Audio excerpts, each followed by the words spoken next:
Hey guys, welcome back to episode 6 of the mini rebuild. So the car's just come back from paint. All the bonnet's been colour matched to the car. I've just come back from a nice week in lovely hot Egypt, back to British weather.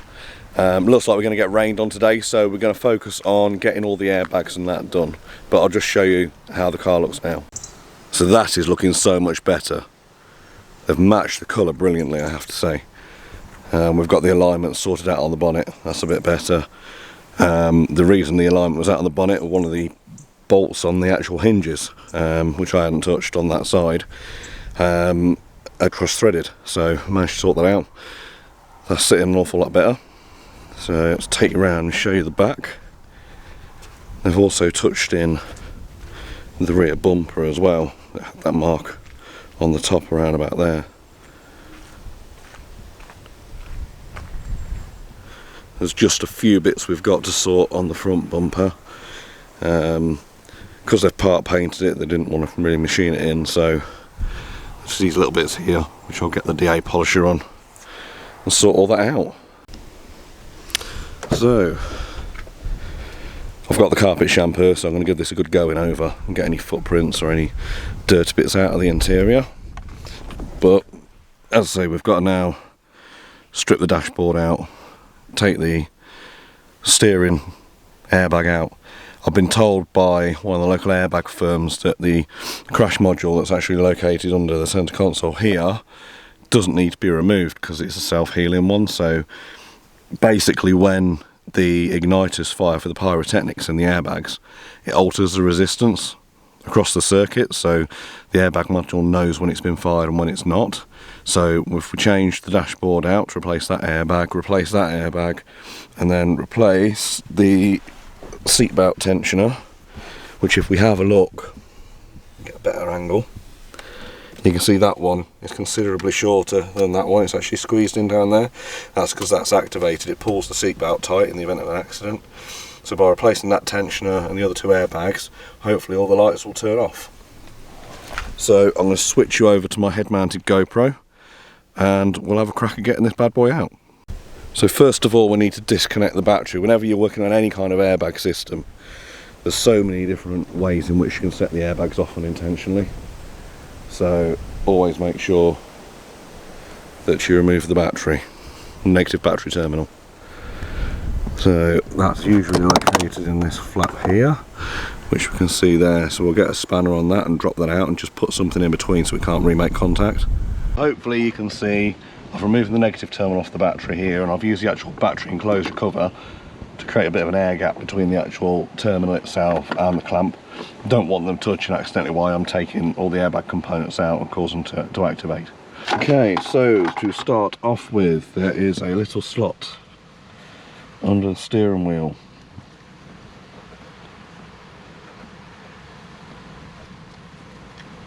Here's a little slot. We need a smaller Torx bit to get in there. The smallest one I've got.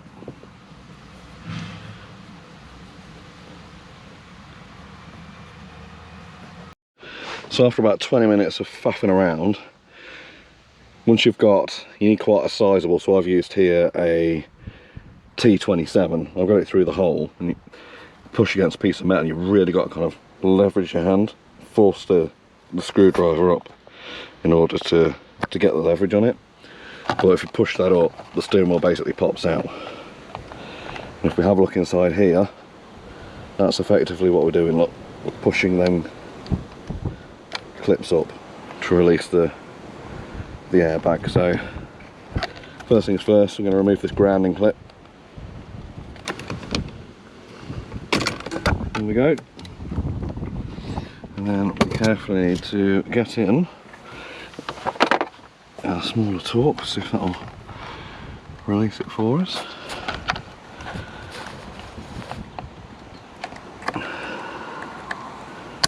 There we go. That's the airbag removed.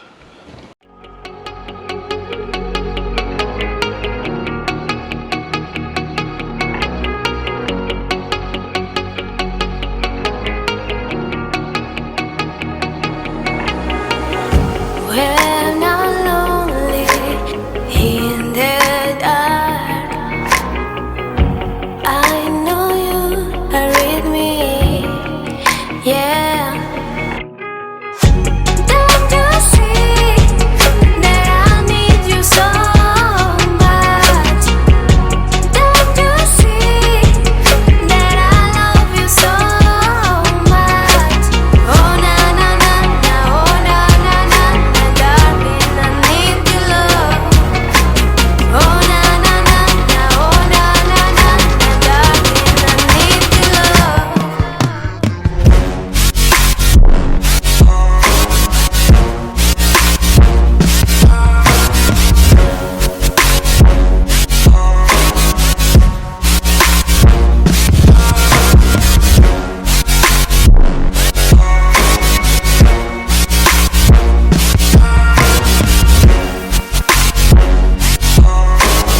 And here we are, the carnage we're left with.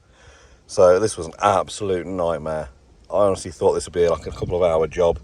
Been on it about 4 hours so far. So we removed the airbag. We had to remove all the vent ducts over there as well. And then we had to take all the radio surround out. The display cover had to come off. And then all the fixing bolts. And to get to two of the fixing bolts, you have to drop all this down, which is secured with some T30s down there, some T30s down there. All the glove boxes had to come out. Yeah, practically it's a complete strip out of the front end of the car. It is a nightmare. So I've just got to finish. Oh, the other thing is the dash, when you pull the old one out, gets caught upon the CAS module in there. I actually didn't realise and used a bit of brute force to pull the dash out, and it actually snapped the back of the cover of the CAS module off. So it's worth sneaking under there with a small ratchet, just undoing the CAS module. As soon as you've got the dash slightly lifted, then that should let the dash lift out comfortably then. But you live, you learn. Anyway, so I'm going to crack on and get all this put back together. Then hopefully we'll be at a point where we can fire it up and see whether the code's cleared on the SRS crash module. The one thing you do want to be careful of is this wire here when you put the dash in for the solar sensor. It needs to go under, around the back and through here. It's an absolute nightmare to do once the dash is in place. As I say, the dash clicks in behind that CAS module here, and once it's in, it's hard to get back out. So what I'm going to do is I'm going to feed some wire down through the back there, tie the cable up and pull it back through. So that's now through. Out of the way of the heater, because obviously the heat comes through here, so you don't want the wires running through there. Next up, we've got to get these clocks back in. So to do that, there is a ribbon cable which is there that goes into that connector there for the CD player, and then there is a connector there which goes into that bit there. So I'll just get them connected up. So we've got all the fixing bolts. There's one there, there's one there, and one up here for the cluster. Next up, we've got to fit the surround, which is this bit here, goes around the radio. Okay, so we've got to reconnect the dash airbag, which is this blue and brown connector here. So that goes up into this connector here. That clicks in. There's two silver bolts that have got to go to secure the airbag here. So these are the really awkward bolts to get to. If we have a look through the window down here,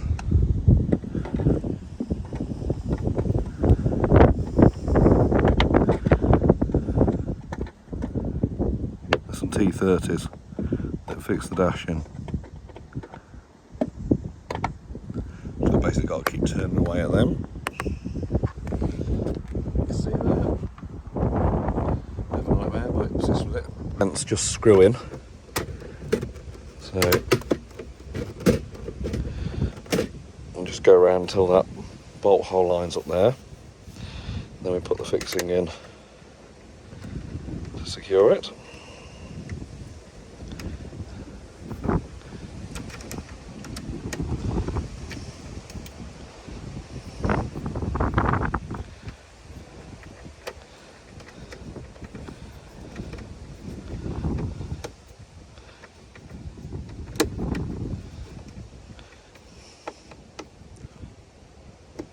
There we go. So next we've got to install these vent covers, these vent pods back over. Next we slip these vent covers back on and they just screw on the screw here. Bit of an awkward one to get to, this one, so you have to kind of use the stubby side of the hex key. Make sure to get that in, but you'll get there eventually. And it's onto the A-pillar to get that installed. Pillar clips in to place like that there. There we go. Got it sitting properly down the side. That's sitting nicely, and then we've got this little fix in here with a square insert that goes in to here, to that bit there.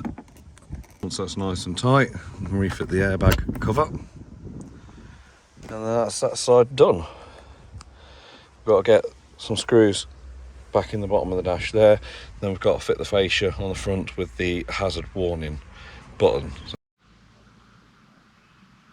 Okay, so back to where we got to yesterday. We've still got the glove box put back in, all the airbags connected up, got all the vents back in. I've got to put one more bolt in. I've got to take this back out because I forgot to put the securing bolt in for the dash, so that's still floating a bit.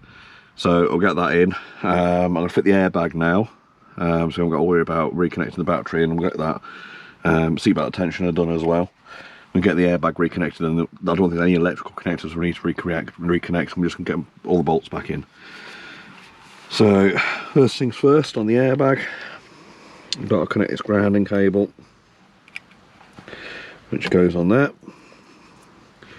and then this connector here goes in up here. Okay, once that's in, it's just a case of locating the airbag and pushing it home. Lovely, that's that done. Okay, the T30 bad boys, and to get that in I basically used this connected to a 1/2 inch ratchet. So if we try and get a view of that hole, there is where this bolt's got to go into. That's fallen straight through.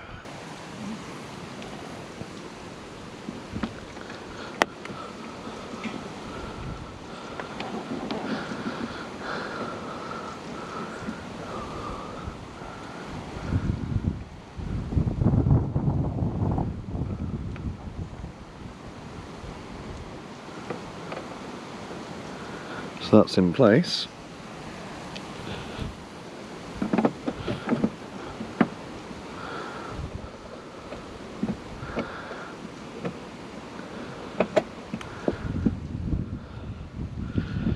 And we tighten that up by hand.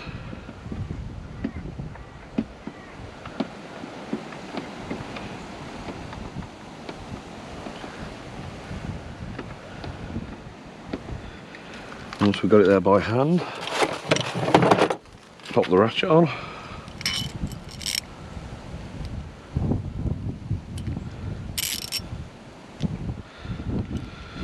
It should be tighten.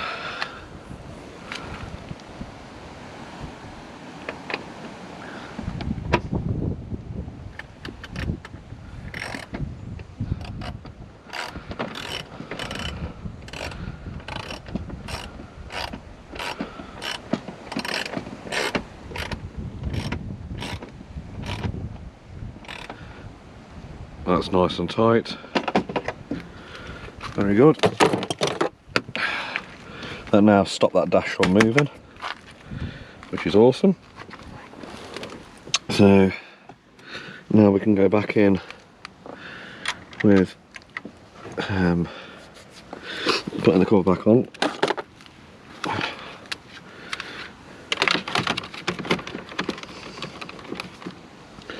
And putting that retaining screw back in.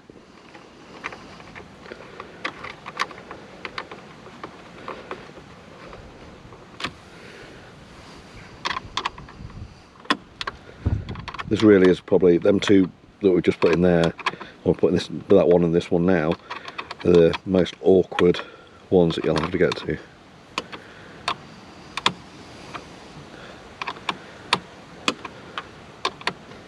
The only bit I'd advise is get plenty of spare bolts and screws, because you will lose them.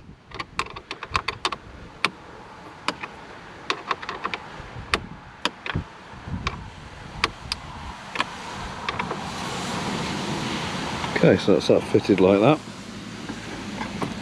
Then we can go in with the A-pillar cover.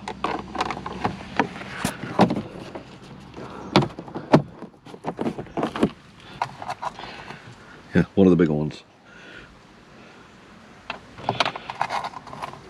One of these.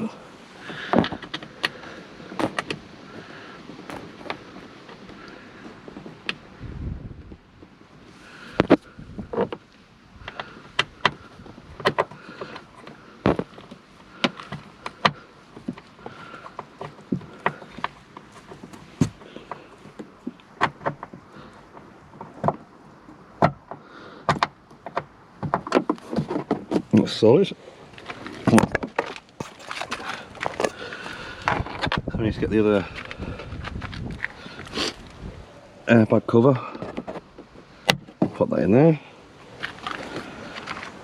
Okay. Then we need to get in and pop the fixings into here and there to hold them in.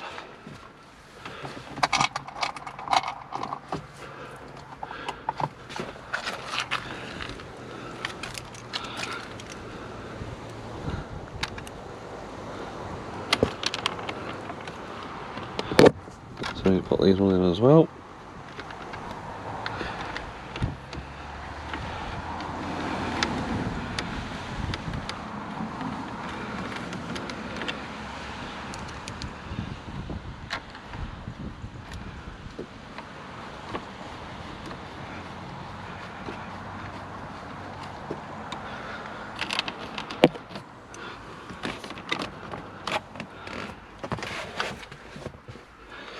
I have lost some bolts, so I'm going to have to be a bit selective over which ones I put in at the minute.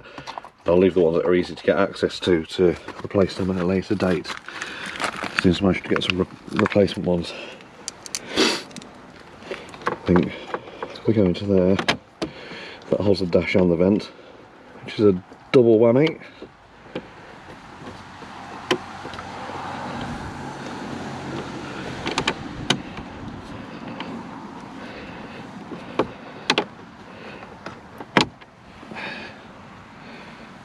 And that we'll replace when we get them.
So that's the dash and the glove box and everything else back in. So now I need to go tackle the seatbelt tensioner. So I'm going to remove the seat, undo the connectors, swap the tensioner out, and then we'll get around to firing the car up, and hopefully it's cleared all the errors.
Here you can see the difference between the two charges.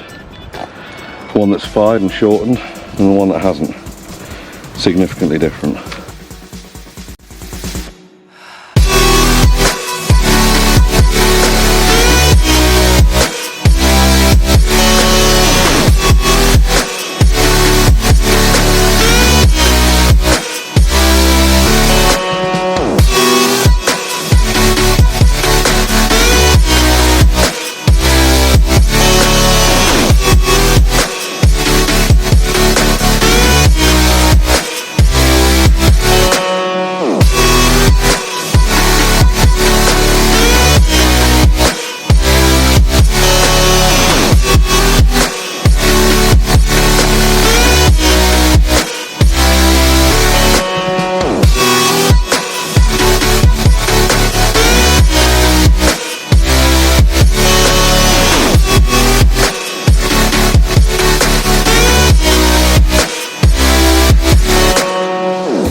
Here we are, cleared everything out. New tensioner's in, you can see the writings on it, I need to clean that off. All the dash and everything's back together. Looking a lot neater. So let's fire it up.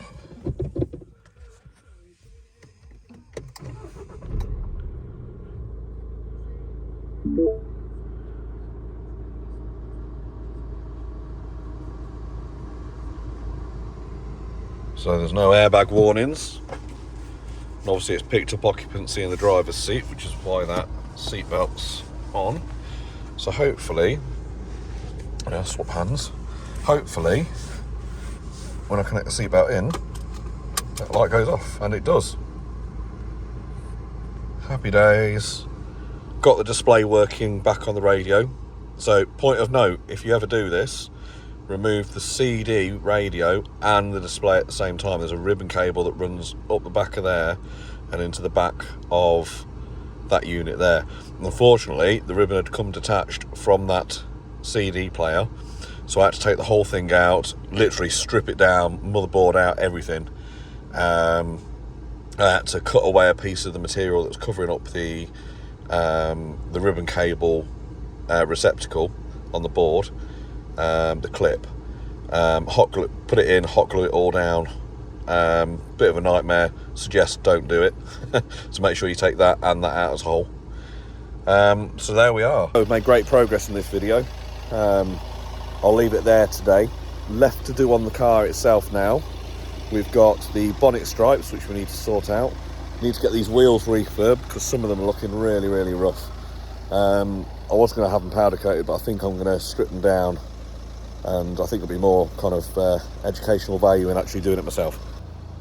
Thanks for watching, guys. Don't forget to like and subscribe as always, and catch you next time.